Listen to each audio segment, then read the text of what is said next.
संबलपुर रे पश्चिमबंग श्रमिक हत्या घटना रे तथ्य संग्रह करने पाई पश्चिमबंग आसी पहुंची सेठाकार पूर्वतन कांग्रेस सांसद अधीर रंजन चौधरी कथा प्रकृत गस्तर उद्देश्य कौन। अधीर जी, आप आए पहले क्राइम स्पॉट गए थे, आप आने का मकसद क्या है? आने का मकसद ये है कि उड़ीसा में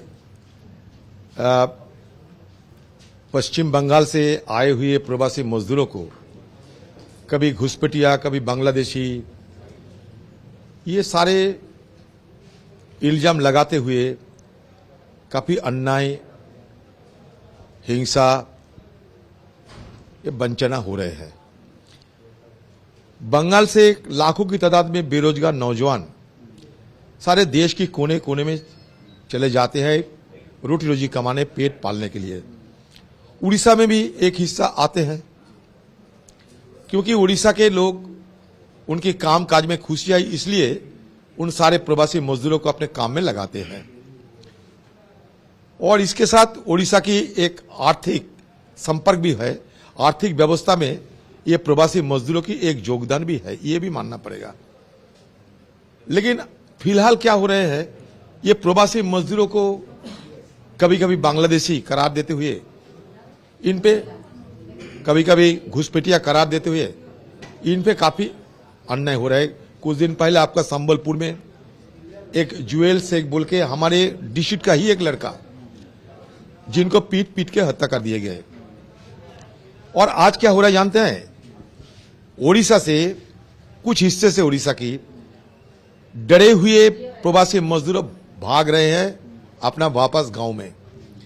ये केवंझर से कुछ दिन पहले मैं 15 लेबर को इस तरह की गाड़ी में इनको बैठने की जगह कर दिया। स्पेसिफिक आप ये जो लेबर का डेथ हुआ है वो इस संदर्भ में आए, आपको आप कुछ लेबर से मिले गोलबाजार जो जिला स्कूल तक में जो आपका जो कन्वर्सेशन हुआ, क्या बता रहे थे? देखिए ये लोग डरे हुए हैं, सहमे हुए हैं ये लोग भाई की, और ये भयभीत की माहौल बिल्कुल है। देखिए भयभीत की माहौल होना बड़े लाजमी है, इसलिए आज मैं जाने का कोशिश की जहां ये घटना घटी दानपल्ली में। मेरे वहां जाने का पहले लोकल पुलिस वालों ने वहां के जो प्रवासी मजदूरों हैं इनको डरा के धमका के इलाका से भगा दिया और उनको ये कह दिया कि किसी ने इनके सामने जाकर कुछ नहीं कहना। मैंने जब गए तो पूरा जगह खाली मिला मेरे को। मैंने कुछ नहीं, सिर्फ जगह दिखने के लिए गए कि कहाँ ये लोग रहते थे और कहाँ कुछ हुआ।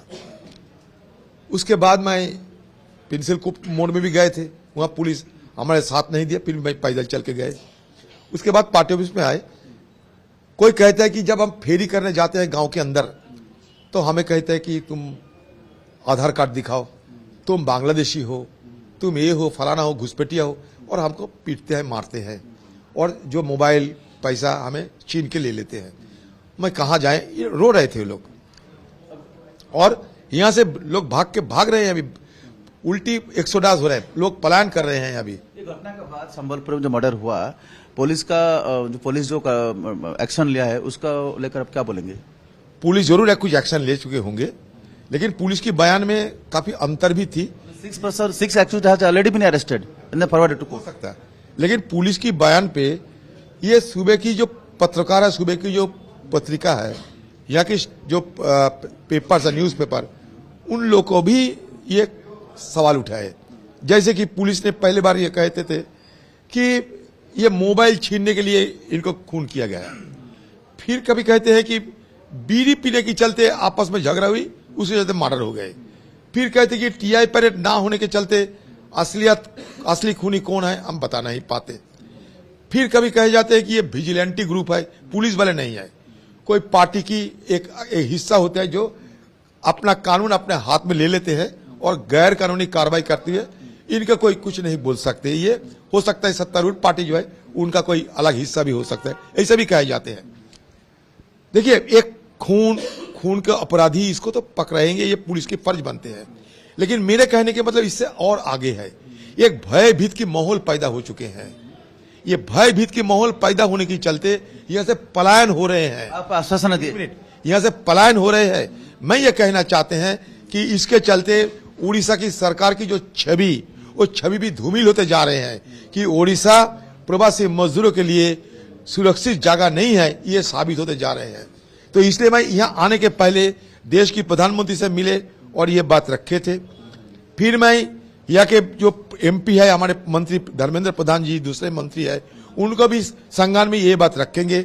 और आज मैं एसपी आईजी साहब से भी मिलेंगे, ये सब कहने के लिए इन लोगों को यह रहने की, रोजगार करने की सुरक्षित व्यवस्था होना चाहिए। इन्हीं लोगों ने, मुसलमान हो या बांग्लादेशी हो, जो भी कहे, जांच पड़ताल हो, अगर बांग्लादेशी हो उसके लिए मैं पैरवी करने नहीं आए हैं। अगर घुसपैठिया हो, जो मर्जी कर लो, लेकिन पहले तो देखा करो कि घुसपैठिया है या नहीं। गलती इल्जाम लगाते हुए इन पर अत्याचार बंद करो। दूसरी बात यह है कि इन लोगों को सुरक्षा देने की जरूरत है, ये सरकार को। हमारे बंगाल में भी बहुत सारे उड़ीसा के लोग रहते हैं, वहां भी कामकाज करते हैं, कोई असुविधा नहीं है। वहां के लोगों भी यहाँ कोई कामकाज करेंगे, असुविधा होने की क्या जरूरत है। ये हम लोग एक ही साथ तो बगल वाले स्टेट है, आना जाना हमसे शादियों पुरानी रिश्ता है हमारे।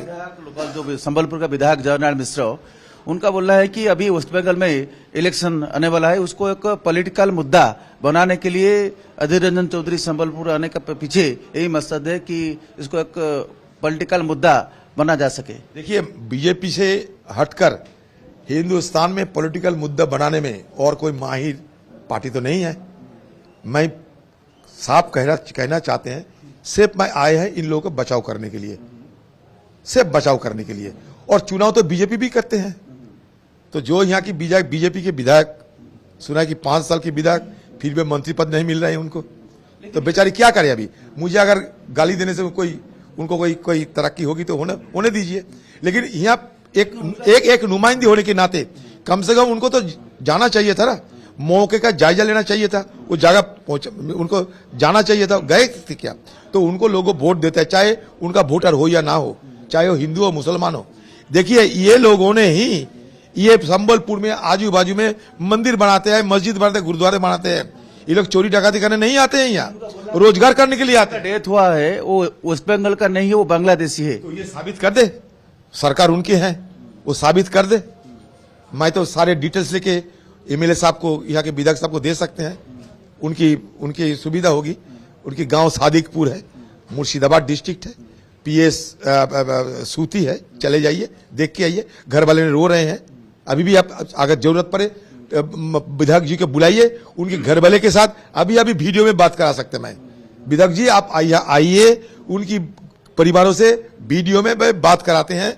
बांग्लादेशी है, ये देशी भारतवासी है, आपको खुद पता चलेगी। इस तरीके की अगर एक 5 बार के विधायक की अगर इससे की रवैया हो, इससे की इनकी अगर सोच रहे, तो मुझे अभी पता चल गया इसके लिए उनको मंत्री पद भी नहीं मिले। आप जो ये आपका जो यहाँ आगमन हुआ, इसको लेकर ये भी कहा जा रहा है कि you are making it an interstate issue. आप इसको इंटरस्टेट इशू बना रहे हैं। नहीं, कोई सवाल नहीं। Safe from the core of my heart, by the swear of God, by the swear of Jagannath Dev ji, I am steadfastly stating that there is no ulterior motive behind my visit here. My single objective is to ensure the safety and security to those poor migrant laborers who have compelled to come over here for eking out their livelihood. Nothing else. I don't have any kind of ulterior motives. सबका मन में एक सवाल है कि देखिए, आपका तो मुर्शिदाबाद जिला से आप बिलोंग करते हैं, आप रिप्रेजेंट करते हैं। जितने सारे यहाँ फेरी वाला हो, लेबर हो, सब एक ही समुदाय का है। तो ये कहा जा रहा है कि वो बांग्लादेश से कई साल पहले आके मुर्शिदाबाद में बैठे हुए हैं, वहाँ फर्जी आधार कार्ड बना रहे हैं और वहाँ वो वेस्ट बंगाल का बोल के यहाँ जो आ रहे हैं वो यहाँ रहे। दूसरा बात है, अगर है तो क्यों सिर्फ एक ही समुदाय का आदमी क्यों? अच्छा सवाल किया आपने। अगर कोई आधार कार्ड सच हो या फर्जी हो, ये निर्णय करने के अधिकार तो हमारे देश की रक्षा मंत्री है, गृह मंत्री के पास है। सारे व्यवस्था केंद्र की सरकार के पास है। आप नागरिक हो, मैं नागरिक हो, इनके आधार कार्ड, सारे आधार कार्ड कौन इशू करते हैं? कौन इशू करते हैं? आधार कार्ड सही भी होता है, गलती भी होता है, फर्जी भी होता है। बिल्कुल होता है। तो गलती पकड़ाने का जिम्मेवारी किसका होते हैं? आधार कार्ड फर्जी, ये फर्जी साबित करने का, पकड़ने की जिम्मेवारी किसके होते हैं? ज्यादातर मुर्शिदाबाद से क्यों? आप एक सवाल पूछिए, मैं जवाब देने दीजिए। तो मतलब भाई ये सरकार, केंद्र की सरकार खुद इससे परहेज ना करे। उनका जिम्मेवारी वो खुद कहे, उनका गलती वो खुद कहे कि हाँ मेरे आधार अथॉरिटी मेरे पास तो हुए भी मैं पकड़ नहीं सकते, भेज नहीं सकते। मुर्शिदाबाद की बात करते हैं। दूसरा देखिए, बंगाल से जो लोग जाते हैं ना बाहर, चाहे फेरी करने, चाहे दूसरा कोई काम करने, एक एक डिस्ट्रिक्ट के लोग एक एक जगह जाते हैं, जान पहचान हो जाते हैं। तो अब मुर्शिदाबाद आज से नहीं, जब आजाद हुआ था हमारा देश, पार्टीशन हुई थी, तब मुर्शिदाबाद पाकिस्तान में जाने वाला था।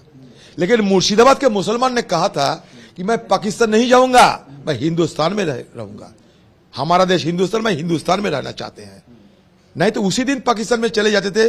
वजह यह था कि मुसलमान उसी दिन भी मुर्शिदाबाद डिस्ट्रिक्ट में जो हमारी जनसंख्या है, उन जनसंख्या की 70 से 80% मुसलमान थे। उस समय भी थे जब आजाद हुई थी हमारा देश, जब पार्टीशन हुई थी।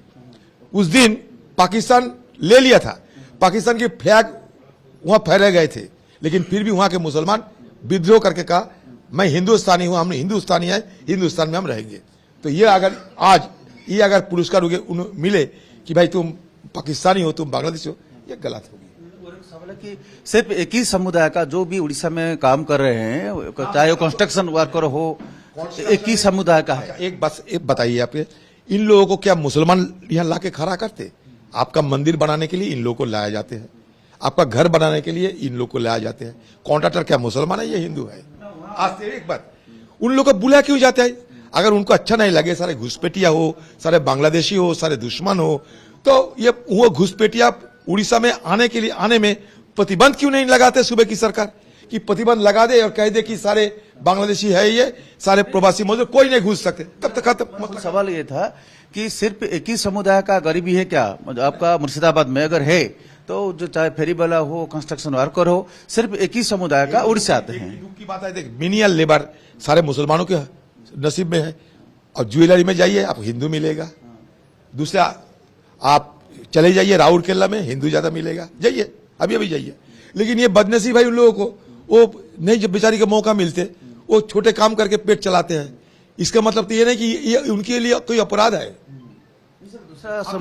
दूसरा समुदाय में गरीबी है कि नहीं? दूसरा समुदाय में गरीबी है कि नहीं? वहाँ मुर्शिदाबाद में गरीबी, दूसरा समुदाय भी तो गरीब हुआ होगा। वहाँ वो लोग तो यहाँ आते नहीं। हर समुदाय में आप उड़ीसा में ठीक से ढूंढ के देखो, हिंदू भी है। कम हो सकते इनसे तुलना में इसलिए कम हो सकते हैं। मुर्शिदाबाद में 70 से 75% मुसलमान है। अब क्या करोगे? आपको बताइए, आप क्या कहना चाहते हैं? आज ही से मुलाकात करेंगे। आम शुणुले प्रतिक्रिया विभिन्न प्रसंग से उत्तर रखुले। किछि उत्तर संतोषजनक थिला एवं आउ किछि प्रश्नर सठिक उत्तर मिल पारला नहीं। कैमरा पर्सन आशीष कस, संजय कुमार जेना,